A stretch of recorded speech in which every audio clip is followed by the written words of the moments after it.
Good afternoon, everyone. Thank you for joining us today in our live health talk. I'm Samson Z, your moderator for today's session. Now, cardiovascular disease, or CVD, accounted for 29.3% of deaths in 2019. Now, this means that almost 1 out of 3 deaths are due to heart diseases and stroke. Now, this session today will focus on debunking myths about your heart health and bring you the facts and how you can reduce your heart risk of CVD and work towards a heart-healthy lifestyle. Now, joining us today for this session we have cardiologist Dr. Koon,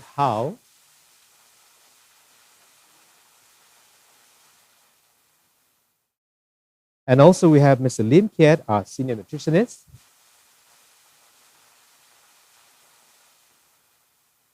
and Ms. Feng Shumin, our senior physiotherapist from the Singapore Heart Foundation. Now, viewers, if you have any questions with regards to heart disease, diet, or exercise, feel free to drop them in the comments section and we'll aim to have them answered. We've also gathered questions for the public in the last 2 months and we hope to address them as much as we can. Now, without further ado, let's get the ball rolling by asking Dr. Mark about this first statement. I am too young for heart disease. Dr. Mark, how true is this? Yes, thank you, Samson. You look young and handsome. Thank you very much. Now, anybody is susceptible to any form of disease, and heart disease is not unusual to that. Being young doesn't mean that you are less likely to get or more likely to get heart disease. There are many other factors that we need to bear in mind. Bearing in mind that whatever we do now, we reap it later in life.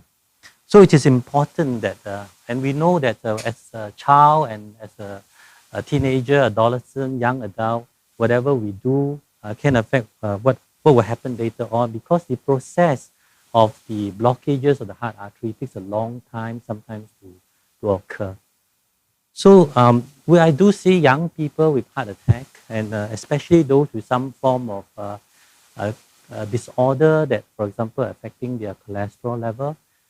It's been reported that even a child as young as 8, 10 years old with those very high abnormally high cholesterol level could have a heart attack. So therefore, it is also important, because nowadays with the way things are going, there are more young people that are getting fatter, more people getting diabetes younger. So these are all the other common risk factors like smoking that can lead to heart disease.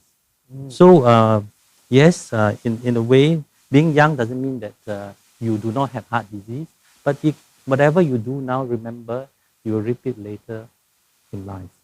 I see. Well, that's a very important answer, isn't it?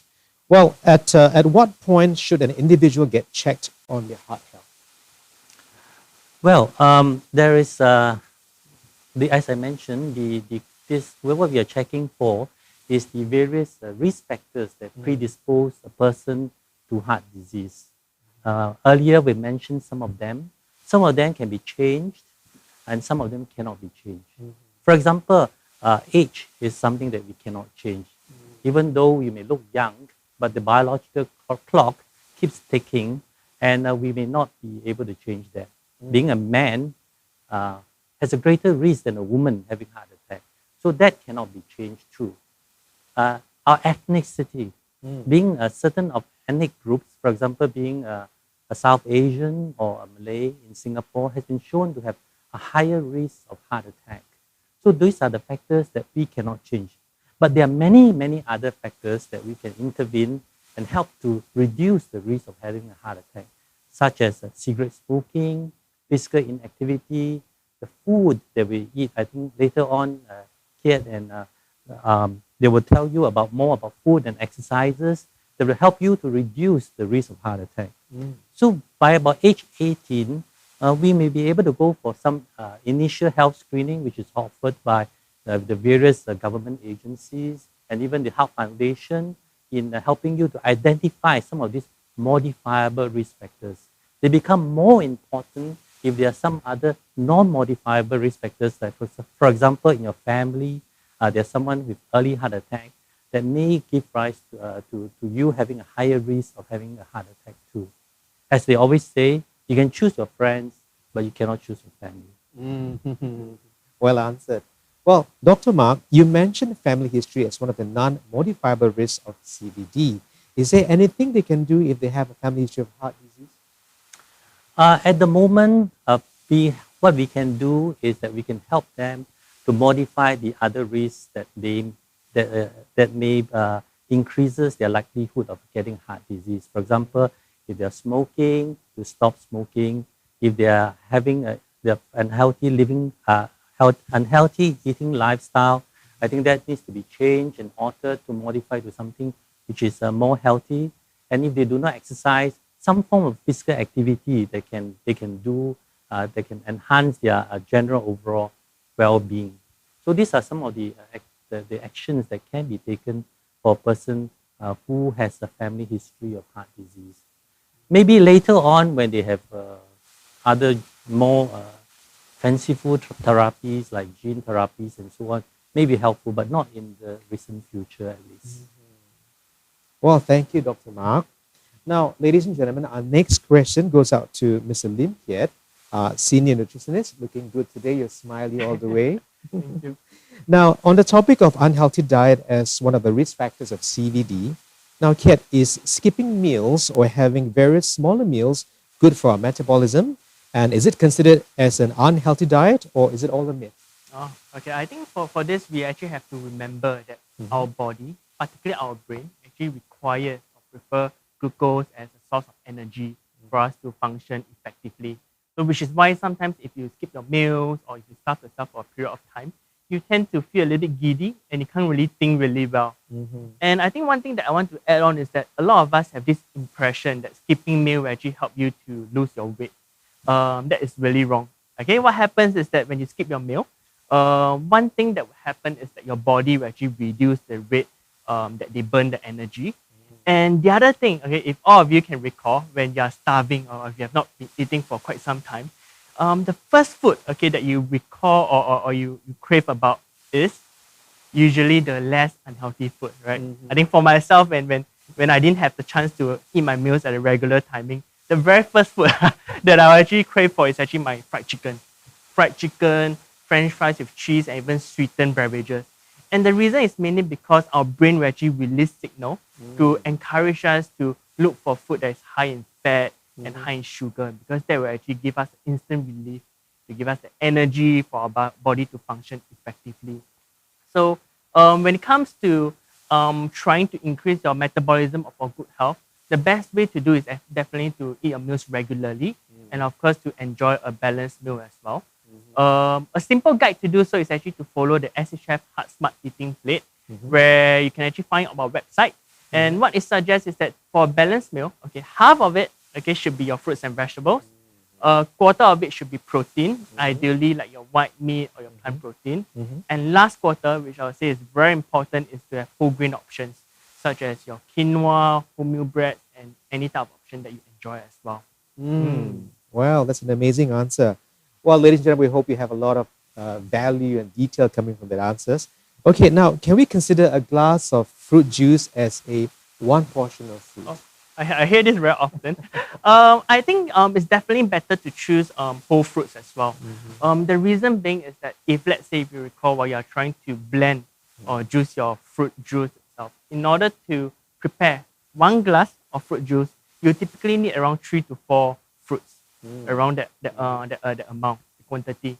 So which means that you're actually consuming around 3 to 4 times of sugar that you should be getting from the fruit itself. Oh, that's a lot. Yeah, so that's one. Okay, secondly, okay, while the fruits are being blended, it promotes oxidation. Okay, and when oxidation occurs, it actually reduces the nutritional quality of the fruit, and it also damages or even remove the fiber in the fruit itself. So which means that actually in a glass of fruit juice, I always like to say it's actually like a concentrated source of sugar. A glass of fruit juice can actually contains around 20 to 25 grams of sugar, which is actually somewhat similar to a glass of sweetened beverages as well. Wow. But Samson, do you know there's one type of juicer that is really good for us? Which is it? This one. Oh. Your mouth, okay? Oh, really? Use your mouth to juice it, to blend, because that's where you enjoy the fiber and the vitamins itself. And most important, it's free lah. It's free and you don't have to clean it also. And so the fibers are also important for our body as well, not Yes. just the juices, right? So Very a important. whole fruit will contain the nutrition plus also the fiber that will help in your digestion as well. Yes. So do not throw away the fiber, ladies and gentlemen, not just juices, but have the fiber as well. Yes. Thank you so much. Now, ladies and gentlemen, earlier Dr. Mark also talked about getting active to modify the risk of CVD. Now, because of the COVID-19 situation this year, gyms and fitness centers were closed for a few months during the circuit breaker, and even so, made limited by safe distancing measures. Now, this caused disruption into many patients and individuals' exercises regime. So some may have totally stopped exercising since the circuit breaker. So we now turn to Shumin to help us with this question. Now, Shumin, how would you recommend patients and individuals to get back to exercising, especially if they have not exercised since the circuit breaker? All right. Well, everyone is unique. So firstly, you need to understand the reason why you have stopped exercising, and then start to set some attainable and comfortable goal for yourself. For example, include some physical activity in your daily schedule, like taking the stairs or walking to the station instead of taking a feeder bus. If let's say you wear a step tracker and your baseline step is about 2,000 a day, and maybe you can start by taking an extra 500 steps each day, and slowly, gradually, you can add on the steps. Or if you feel that I don't want to work out outdoors, I want to work out at home, Singapore Heart Foundation also has a variety of videos that you can find on our YouTube and Facebook. You can choose something that interests you. Initially, you may not be able to complete the entire video, but maybe just start with about 10 minutes, and slowly, gradually, you can progress. Okay. But importantly, do monitor your blood pressure, your heart rate, your hypo count before, during, and after the exercise. And if you're in doubt, you're not confident, or you have some medical concern, to look for the doctors and our physiotherapists. Okay. Lastly, if you are going outdoors to exercise, going to the gym, do maintain good social distancing, good hand hygiene. Thank you, Shumin. So yes, viewers at home, let us start taking small active steps to prevent heart diseases. Yeah? So, well, Dr. Mark, we often hear people using the terms cardiac arrest and heart attack commonly. Now, is cardiac arrest the same as heart attack? Well, cardiac arrest by the nature, they come from two words. Cardiac means heart, arrest, stop, or when the heart stops. So cardiac arrest means that the heart actually stops functioning normally, unable to do its work as to pump blood to the rest of the body. So that's a cardiac arrest. There are many causes as to why the heart stops beating, or beating in a way which is not able to produce, to pump out blood. So there's a cardiac arrest. And one of the commonest is, of course, due to heart attack, because heart attack is a common condition in our world.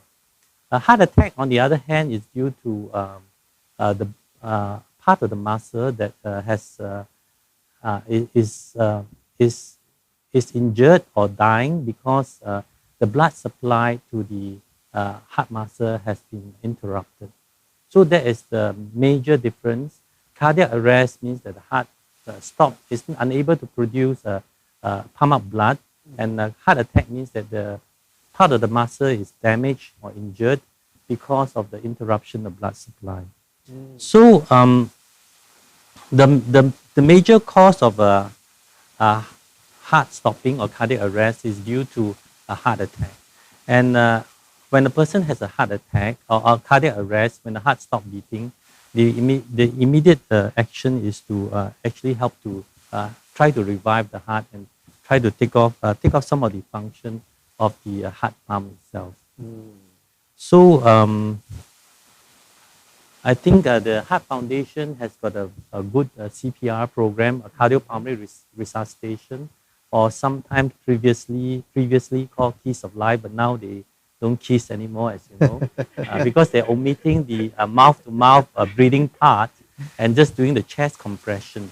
So the compression of the chest is to help to somewhat take over the pumping action of the heart while awaiting for the heart to restart again. So these are the steps that the members of public can do, or even if you face such a situation at home, you can actually do some, compression. So is it about 30 compression now? Is it changed? Yeah, so the compression itself, I think the Heart Foundation has a program of Heart Start. I think it's best that you undergo some form of training or formal training. I think the Heart Foundation is now getting some of these models to be put in the public area to help train public, or even to help them revise the pumping action of the CPR, cardiopulmonary resuscitation itself. Yes, So- I understand. So the most important thing is, if you find a person with a cardiac arrest, that means the person, there's no pulse, is turning blue, there's no breathing. The most important thing is, if you know CPR, you initiate CPR and ask someone to call 995 so that the experts, in this case the paramedics, can come and help in the resuscitation and bring you to the nearest healthcare facility to improve the outcome of the person. So it's best, viewers, to actually get yourself educated about, how to conduct CPR, and also look up for the nearest AED. All right. And of course, if you're you have the program or the app, My Responder, that would be ideal as well. Okay. So always call the officials to come as early as they can, 995, and see if you can apply some, compression, some CPR if necessary. So AED, as you mentioned, Samson, it stands for Automated External Defibrillator. Defibrillator means that we give an electric shock to the heart itself, and we try to restart, somewhat like a heart reset on your computer. When suddenly it doesn't work, you just turn off and turn on. So it's like a heart reset on the computer. So you zap, send an electrical energy just to stop everything from moving. And then after that, we hope that the heart will restart by itself. So an automated external defibrillator training is now part of the normal CPR training itself. So if you attend any of these CPR courses by Heart Foundation or by St. John's and other health-related organizations, they will teach you how to do this, use this device. You also mentioned about the My Responder app.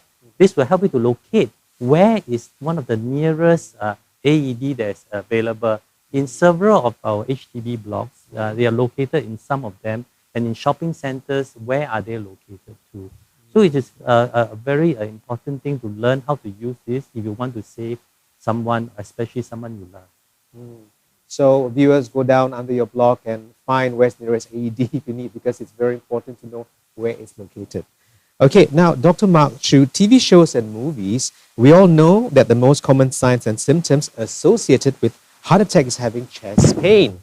Now, Dr. Mark, is it true that an individual experiences only chest pain when suffering from a heart attack?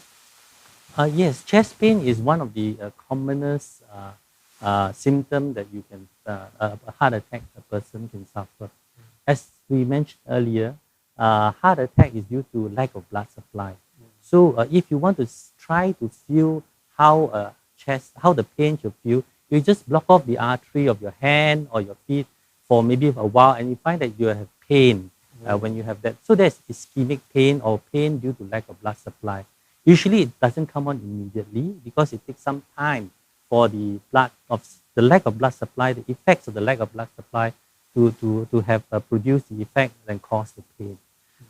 Because of the pain, and then there may be other symptoms that's associated with heart attack, such as a cold sweat, shortness of breath, giddiness. Sometimes the pain may go elsewhere, go to the neck, go to the jaw, go to the back, and go to the hand, and the left hand, especially the inner aspect of the left hand.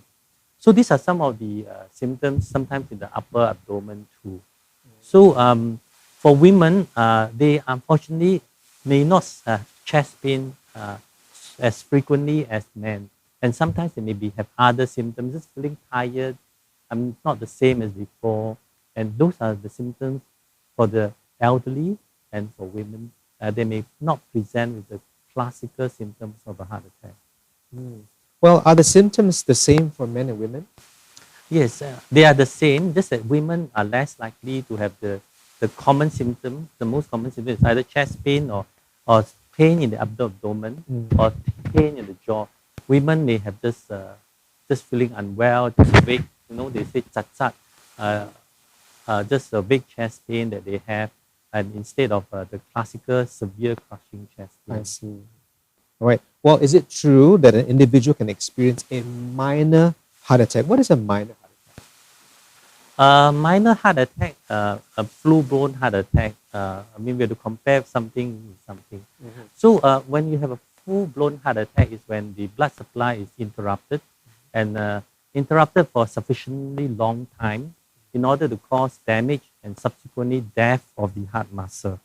So in terms of the a minor heart attack, it means that somehow in this period where the interruption of the blood supply, the body is able to regain the blood supply and so-called interrupt the heart attack to prevent it from giving a full-blown heart attack.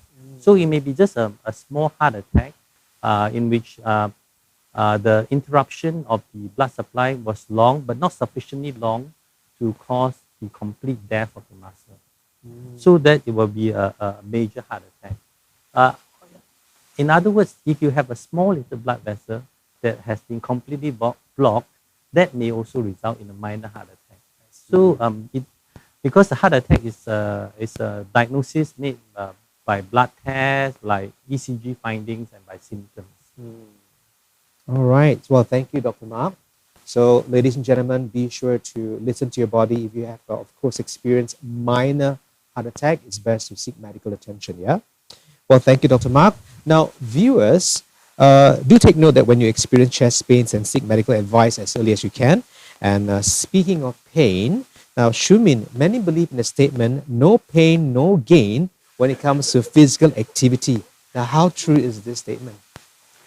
All right. When you exercise, there should be no pain. Okay.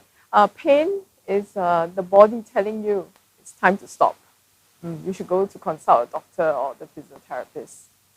Now, by doing moderate amount of exercise, there should be no pain. You do feel that your heart is beating faster, that you're breathing harder, but you should still be able to speak. If you feel like you have some muscle discomfort, maybe during after the exercise or just one day after the exercise, that may be due to the delayed onset of muscle soreness. And maybe you can try taking a hot bath or doing some stretches to relieve it. However, if it lasts for more than a few days, then you need to consult a doctor. I see. Now, I've got a question for you as well. This is regard to the duration of the exercise. Most people say there is no point in exercising if it's less than 45 minutes. Is it true? All right. When it comes to exercise every little bit counts. Attaining 45 minutes may be a bit tough for a beginner. So maybe you can start with just 10 minutes and you can slowly build up. You can have 10 minutes and rest and 10 minutes. So short bursts of exercise. If that works for you, that would be good enough.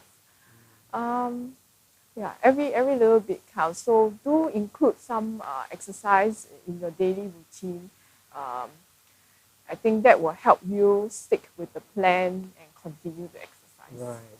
Even the 5 minutes of exercise daily is better than having 45 minutes of exercise in a week, isn't it? So it's starting those baby steps, and you get better and better and increase. In fact, viewers, if you're watching us at home or from wherever you are, you can also do your dumbbells at home, or if you have a running machine, right? You can also run on a treadmill while watching the program. So there's no excuse to doing some minor, small exercise, start from 5 minutes and maybe 10 minutes, and eventually increase it as we go along. Now, talking about exercise as well, now Kiat, many households own convenient cooking appliances like the microwave, air fryer. I have one at home as well. Now, however, many people say that microwaving your food is bad for both health and our health. Is this statement true? Is it a myth or a fact? It's more towards a myth. Okay, one thing that we have to bear in mind is that whether you're using a microwave, a typical stove, a charcoal grill, or all sorts, the nutrient content of the food is really dependent on how long you cook it and the temperature that you're cooking it as well. So in that sense, the longer you cook it, the higher temperature you cook, the nutrients there to tend to degrade far more as compared to a more gentle form of cooking. Particularly like your water-sensitive vitamins such as vitamins B and C. These are the nutrients that are typically destroyed in a normal way of cooking. I think one thing about microwave is that it tends to cook food really fast. So in most circumstances, you actually can reduce the rate of degradation of the different type of nutrients as well. I think the other thing to take note is that a lot of us are concerned about using microwave oven because of the microwave. One thing to note is that for microwaves, it's actually very similar to our radio waves and energy waves as well. They're actually a very low intensity form of radiation, unlike your X-ray or gamma wave, which are really not beneficial for health. But one thing to take note when you're using a microwave oven is the material that you use to cook it. In general, most of the plastics are not suitable. So if you would like to use, if you like to cook with a microwave oven, it's best to choose those that are safe for it, are suitable for it, such as your glass or even ceramic material as well. Well, that answers my question. In fact, I was so afraid that microwave would harm my health. So I've been avoiding microwaving my food for about a decade or so, you know. But now you actually broke the myth and it's not true. In fact, it's all right, isn't it? It's all right. So there you go. I hope some of you at home will basically understand that it's perfectly all right, fine to have your food microwave, but you know, you got to take care of the containers, suitable containers to be used in the microwave oven. Okay, now is using an air fryer more healthier than frying in a pan? Okay, I think air fried food typically said to be healthier than other food that's prepared conventionally, is because air frying itself doesn't require a lot of oil. Sometimes you can exclude oil from it as well. So for example, typically while you're doing your deep frying, you probably need around 3 cups of oil, which is around 750 ml. But for air frying itself, you actually have very little. You can just spray briefly over it to cook the food. Or sometimes you don't even need oil as well. So I mean, although during deep frying, the food doesn't absorb the oil entirely, by using air fryer to prepare your food can actually reduce the uptake of the oil and calories as well.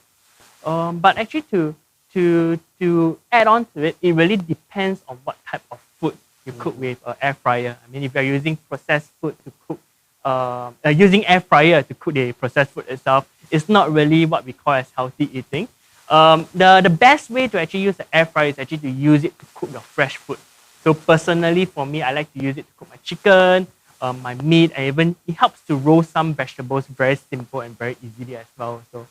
So I think, in fact, if you are keen to find out more about how you can prepare your food easily and conveniently, you can actually visit our National Heart Week World Heart Day Virtual on www.nhwhdvirtual.sg, where I actually share with you some simple recipes on what you can do to prepare some simple meals using microwave oven and even a rice cooker as well. That would be great. Thank you so much. Let's that again. Right, for you guys to log in and join us virtually. Now, back to Dr. Mark. Now, we all know that some people may turn to vitamins and supplements to boost their heart health. Now, Dr. Mark, is this true? Can we lower our risk of heart disease with vitamins and supplements? Yes, we all love to have instant answers to all our questions, and something which can make us healthy by just popping a pill. It all sounds very sexy, very nice, and very appealing, because you will take this and you will not have that. Unfortunately, our body is more complex and more difficult and more challenging to prove one way or the other. So there are many promoters, I would call them, would like to ask us to take various types of antioxidants, such as vitamin E or various types of tocopherols, vitamin C, and carotenes, and all sorts of supplements to help to improve our heart health. Unfortunately, because they are so complex in clinical trials, they have not been shown to be effective in preventing heart attacks and preventing people from dying from heart diseases. Having said that, most of these vitamins and supplements, they're available in the food that we consume. Probably Kiat will be able to tell us more, especially those vegetables that are colored, with dark colored, the green vegetables, the purple vegetables that you may find in the market, the fresh ones, that you can get most of these minerals and these supplements from this food itself, rather than popping some supplement or tablets or pill that you may want to consume. So viewers, you heard that right. Okay, so if you can, let's go organic, let's go more natural than popping supplements or vitamins. If you can, right, take it organically and of course naturally. Thank you, Dr. Mark. Now, talking about a wide variety of nutrition, Limcat, what are some common myths pertaining to food? For example, does eggs contribute to high cholesterol? Is this a myth? I think how this comes about is that back then for eggs itself, they are high in cholesterol. So it was suggested that eating food that is high in cholesterol can lead to high blood cholesterol. But recent studies have actually suggested that the dietary cholesterol, which is cholesterol found in food such as egg, doesn't really increase our blood cholesterol. So which means that actually for healthy individual, it's generally okay to actually consume around 1 to 2 eggs per day. But of course, if let's say if you are diabetic or if you have a higher blood cholesterol, particularly due to genetic condition, it's best to actually discuss with your doctor before you integrate it into your eating habits as well. When it comes to the blood cholesterol, what actually influences it is mainly what we call the bad fats. The bad fats that we consume from food, which is like your saturated fat or even trans fat as well. So if you are mindful about your blood cholesterol, it is advisable to monitor the intake of such fats as well. So always consult your doctor if necessary. Yeah. Yep. Okay. Now, Kiat, what about frozen yogurt? Is it healthy in ice cream? Can I say I wish? I think when it comes to comparison between frozen yogurt and ice cream, it's often said that frozen yogurt is healthier. One of the reasons is because frozen yogurt is typically made with milk rather than cream. So the fat content is actually slightly a little bit lower. But one thing that we have to remember is that low fat or fat free doesn't mean that it's calorie free or even sugar free as well. I think in fact for a frozen yogurt, typically it contains around 20% of sugar, which is rather similar to most of the ice cream out there.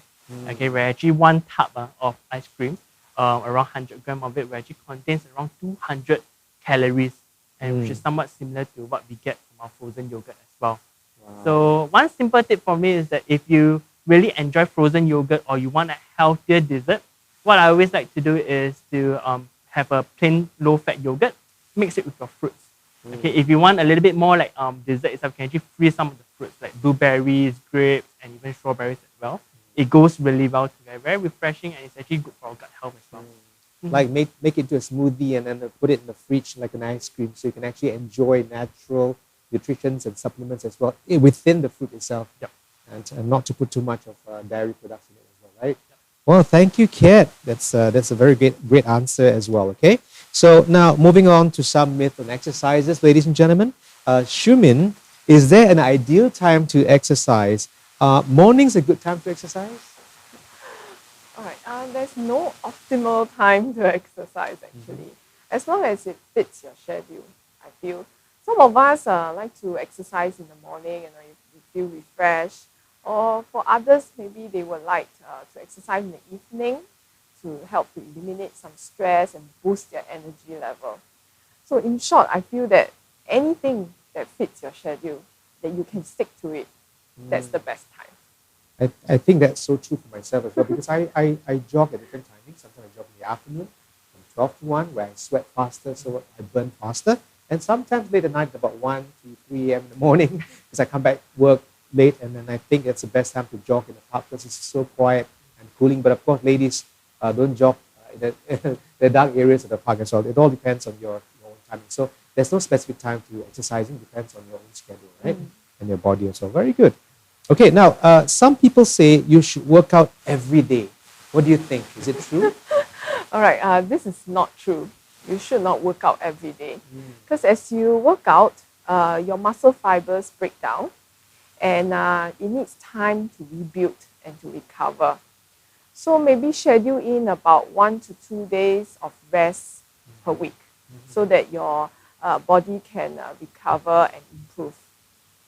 So like work different muscle groups, like on Monday I should work on my heart, and then maybe Tuesday I work on my physical stretching, maybe on Wednesday I work on some different muscle groups. Is it right to spread them out? Maybe on those rest days, you could do something different from your usual routine. Maybe do something simple, like just taking a stroll, a slow walk in the park, or just simple, gentle stretching. Yeah. Talk about stretching, ladies and gentlemen. You can actually do it daily also in the morning when you wake up. Stretches will make you become more flexible and strong as well. So don't discount on stretches. You know, they are actually quite powerful. Yeah. Thank you so much to Shumin. Now, we want to say a big thank you to all our 3 panelists for sharing their answers, and we will now answer some questions from Facebook and YouTube.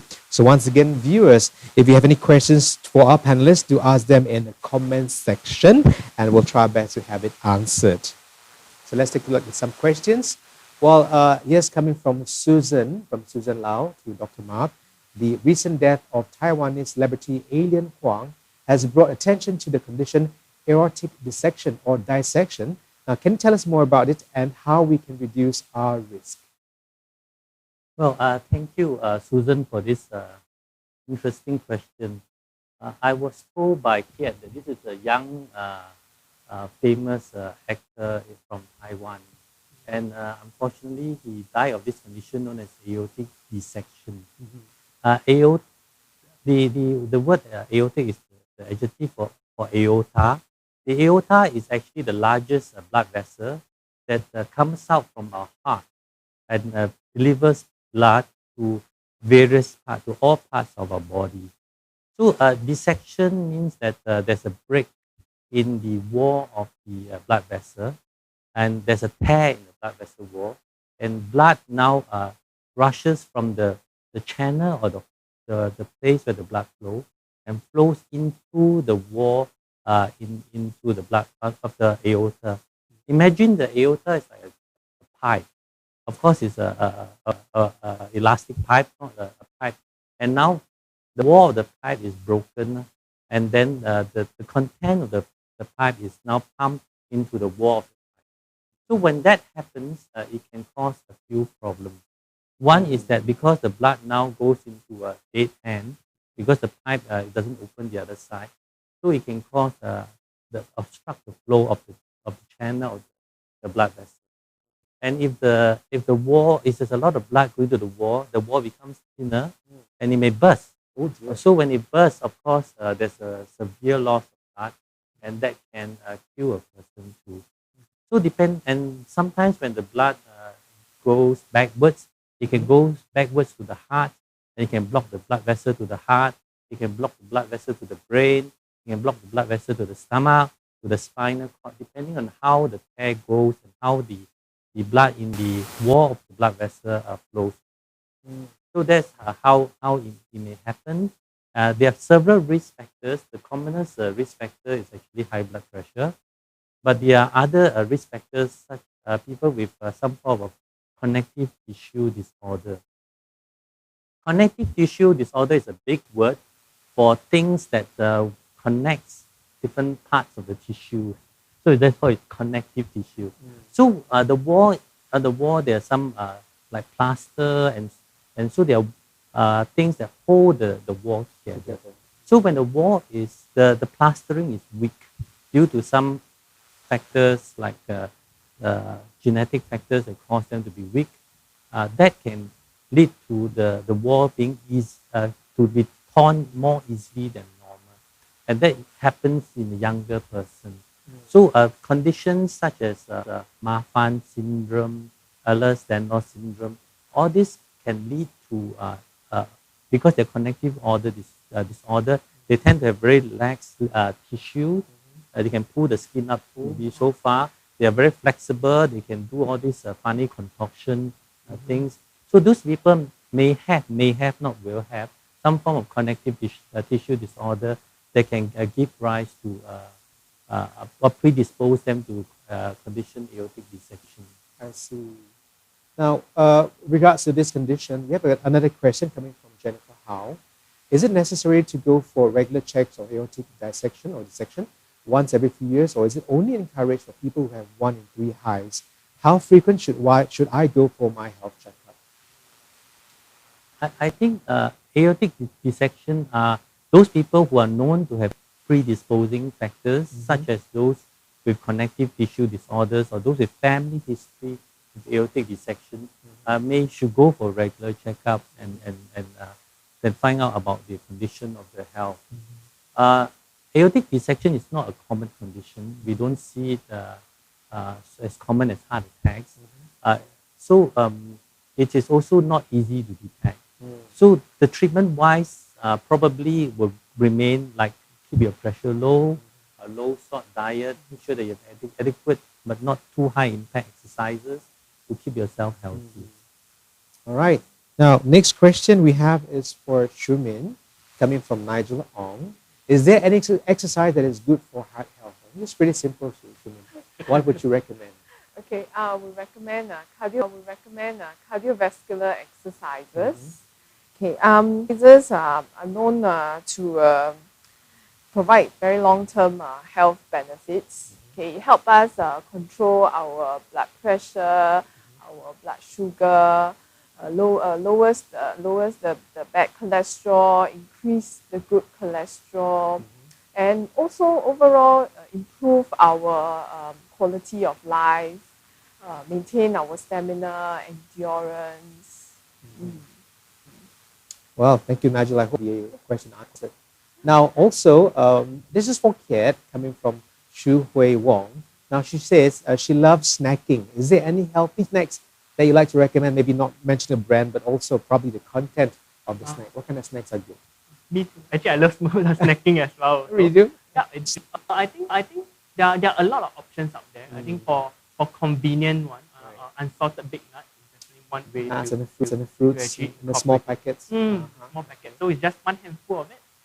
When you're hungry, I think in fact just pop it in. There are some studies that actually say a handful of unsalted baked nuts per day can actually improve our health as well. So, but one key thing is that don't overconsume it. When it comes to nuts, a lot of us tend to consume it directly from the container. I do that a lot.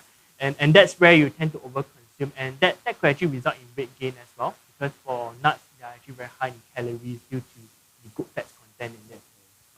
Some other snacks that I usually like is what I shared earlier, like my yogurt and my frozen fruits. Because I think that is a more guilt-free kind of dessert. For convenient wise, usually I like to choose my favorite fruit as well.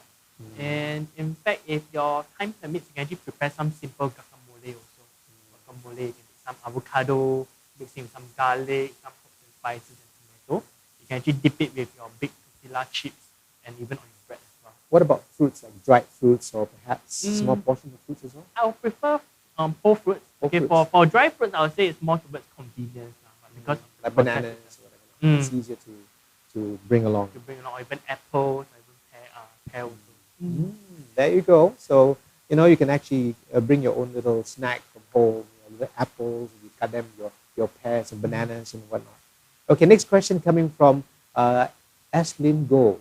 Okay, and this is going out to Dr. Mark. Now, is it normal to feel my heart beating very quickly after a meal? This is interesting. Well, when you want to bring your fruits, maybe you should not cut them, because they get oxidized in the air. I see. So it's better get the whole fruit first before you, maybe if you have an airtight sealing container, maybe that'll be good. But otherwise, the whole fruit may be better, because when it's oxidized, you lose some of the nutrient that is inside, and it doesn't look brownish, orange color on the skin. So after eating, you should not feel much because of your heart beating fast. If it is, maybe you should discuss and ask your doctor what's happening, and is there anything that you should learn about. So anything that's unusual, like feeling fainting or giddiness, even after or before your food, even just after exercise, it basically, you need to have it checked, you can see a doctor, because you never know if it's a minor heart attack showing some symptoms for you. So it's best to go and check. All right. For Shumin, this is coming from Pessy Nee. how long should I exercise in a week to be considered healthy? Okay, World Health Organization recommends that we exercise 150 minutes in a week, moderate amount of exercise. So moderate amount is like what I mentioned just now. You do feel your heart beating faster, you breathe harder, but you should still be able to speak. So if you cannot say anything, then you're working out too much already. You need to reduce your intensity. And also do include some strengthening exercises, maybe at least twice a week, as well as some stretches at the end to cool down. Yes, you're right. The warm-up and the cooling down as well. So stretches are very important before any exercise. Thank you so much, Shumin. Now, another question coming from Peter Tay. This is for you, Dr. Mark. Now, I have 20% blockage in one of my heart arteries and 40% in another. Now, NHC will not do any angioplasty for blockages below 59%. Is there anything I can do to help reduce the blockages? I think your doctors in the National Heart Center will probably look after you very well, and they will look after you in terms of trying to modify your other risk factors that we have spoken about. I'm not sure whether you have high blood pressure, diabetes, and your physical activities, and your diet itself. I think Kiat and Shumin themselves have already shared many ways in which you can help to have help you to live more healthily by eating well and having good exercise programs. And whatever medicines that your doctor has given you, I think you should take them. Make sure you take them on time and adherent to what treatment that you have given by the doctors in the National Heart Center. I think by that, doing that, you can help yourself to live a better life and a more healthy life. So prevention is always better than cure. You can always practice, exercising early, eating the right diet and all that. Okay, so start early. If you are experiencing something like that, perhaps you can also get consultation first to find out if your condition is okay to do some exercise. Okay, next question for Kiat coming from Jaslyn Chan. This is a very common question. Are noodles healthier than white rice? I think in terms of direct comparison between, let's say, rice noodle and white rice, the rice noodle itself actually contains slightly lower in glycemic index, okay, which means that our body will actually absorb the nutrients, the sugar will actually be released in the body, into the bloodstream at a slower rate. Calories wise, actually slightly a little bit lower. But for nutrient quality wise, I would say actually it's not much of a significant difference. In fact, the key difference, if you're looking for healthier alternative for your staple, will be the type of grains. Okay, there will be whole grain options and unrefined grain options. Most of the time, the whole grain options would definitely be a healthier option because it actually contains higher amount of nutrients, fiber, potassium, and a lot of minerals as well. So my advice would actually to go for whole grain options such as brown rice vermicelli, brown rice, red rice vermicelli. And I think nowadays with technology in the food industry itself, there are even options such as Hokkien noodles that is higher in whole grain content as well. Also, and it actually tastes rather similar to the actual Hokkien noodles also. So these are options that would definitely be much more healthier as compared to your white rice as well. Okay, so talking about food, before we go for the next question, this one is also quite a common question as well. Is red wine good for heart health? Red wine. I think how this come about is that there are some studies that actually suggest that red wine actually promotes heart health. But unfortunately, till date, a lot of the evidence is more towards association, yet to establish a cause and effect of the benefits of it. How it comes about is because it's in grapes itself. There's antioxidant, that is resveratrol. Okay, so for those that consume red wine, there are traces of it. But in order to attain the cardioprotective effect, we actually have to consume quite a fair bit of wine for it. So which means that it's still not that ideal after all. So it has to be a balance of good diet, good food, organic food, exercise as well, and in moderation, I would say, right? Definitely. You have to burn all the calories when you need to burn them and eat accordingly, not over. Do things moderately at the right timing as well. Okay, we can take one more final question from our wonderful viewers. This is for Dr. Mark coming from Edwin Sin. This is the most important question for all of us. if I'm diagnosed with heart disease, is this the end of me? Is it reversible? Yes, thank you, Edwin, for your interesting question. I think the Heart Foundation is the beginning of the place that you will have to meet in terms of once you're diagnosed, or even before you're diagnosed with heart disease. You know, they have so much resources and activities that you can participate to help you to journey along in this condition, heart disease. There are many types of heart diseases. There are diseases of the valve, there are diseases of the blood vessels, there are diseases of the heart arteries itself. So it is certainly not the end, but a journey that you can begin with the Heart Foundation. You probably will be seeing a doctor, and your doctor will be giving you various advice in terms of how to improve your heart condition or your heart health. There are several activities that you can participate. So, no, the answer is no, this is not the end, but it's the beginning of a new life that you have to learn to now live with. I think with regards to wine, there's also some other conditions that we have to be aware of. I think both the World Health Organization and the British Chief Medical Officer rather have come to brought to attention that there's a risk of cancer in terms of drinking wine.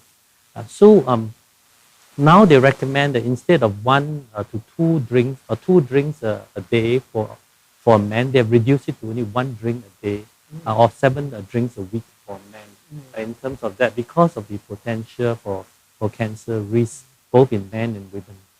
So that is the other concern that we have to bear in mind when we consume a product like that, because we can always be carried away by saying, the internet is so powerful that sometimes something just happens and we do not see the balance in terms of the pros or the good and the bad situation. If you do enjoy wine, please continue, but just do not do it excessively. You're not allowed to save your units. For example, I know for 2 weeks I don't drink and then suddenly I just down 2 bottles of wine. No, that's not the way to meet the requirement of the 1 to 2 drinks or 1 drink per day sort of recommendations that we have. Or otherwise, the traffic police will be coming next to you because if you drink, don't overdrink. Otherwise, if you drink, don't drive. Okay, so just take note of that, ladies and gentlemen. Okay, now before we end our session today, I'd like to invite our speakers to share some closing remarks. Perhaps you can start with Dr. Mark in some closing remarks. Yes, thank you, Samson. It's been an enjoyable time with you, and you have led us quite well. And I hope that the audience here have enjoyed themselves too. I think the first message that we want to bring across is it's never too late to start. Whether you have the illness, a heart condition, or you've got heart condition, several of these healthy living and healthy eating habits that have been discussed here can be started regardless of whether you have the condition or not. The second key thing is learn CPR. It's a simple thing, and everywhere it's providing this opportunity for you to learn CPR.